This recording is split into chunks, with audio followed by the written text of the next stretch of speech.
Cancer Healer Center, a new beginning. औरंगजेबची कबर उद्ध्वस्त करण्याचा बजरंग दलाचा इशारा। सरकारने औरंगजेबची कबर काढावी, नाहीतर आम्ही बाबरीप्रमाणे उद्ध्वस्त करू। बजरंग दल आक्रमक।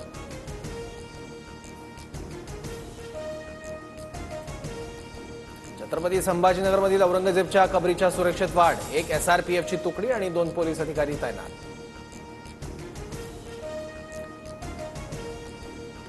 मिलिंद एकबोटेंना 5 एप्रिलपर्यंत छत्रपती संभाजीनगरमध्ये जिल्हा बंदी। औरंगजेबची कबर महाराष्ट्रात असू नये ही आमची भूमिका। मिलिंद एकबोटे यांची प्रतिक्रिया। औरंगजेबची कबर ही 27 वर्ष महाराष्ट्रात राहूनही त्याला राज्य न करता आल्याचं प्रतीक। त्यामुळे औरंगजेबच्या कबरीला हात न लावणं योग्य ठरेल। रोहित पवारांची प्रतिक्रिया।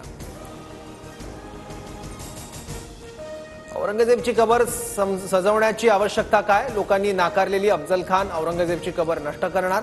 भाजप आमदार अतुल भातखळकरांचं वक्तव्य। औरंगजेबची कबर हटवण्याची मागणी करणं म्हणजे शिवाजी महाराजांचा इतिहास पुसण्याचा प्रकार। काँग्रेस प्रदेशाध्यक्ष हर्षवर्धन सपकाळ यांचा हल्लाबोल। औरंगजेबच्या कबरीविषयी योग्य वेळी बोलणार, मी बोलल्यानंतर अनेकांच्या अडचणी वाढणार। खासदार अमोल कोल्हेंचा रोख कुणाकडे?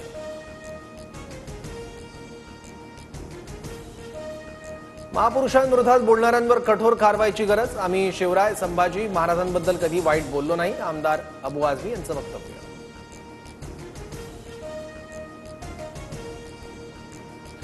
नाशिकमध्ये खाटीक समाजाचा नितेश राणेंना झटका। हलाल पद्धतीनेच मटण विक्री करण्याचा हिंदू खाटीक समाजाचा निर्णय।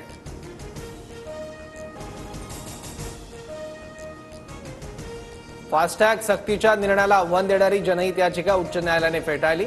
फास्टॅग न वापरणाऱ्या वाहनधारकांना दुप्पट रोख रक्कम द्यावी लागणार। Cancer Healer Center, a new beginning.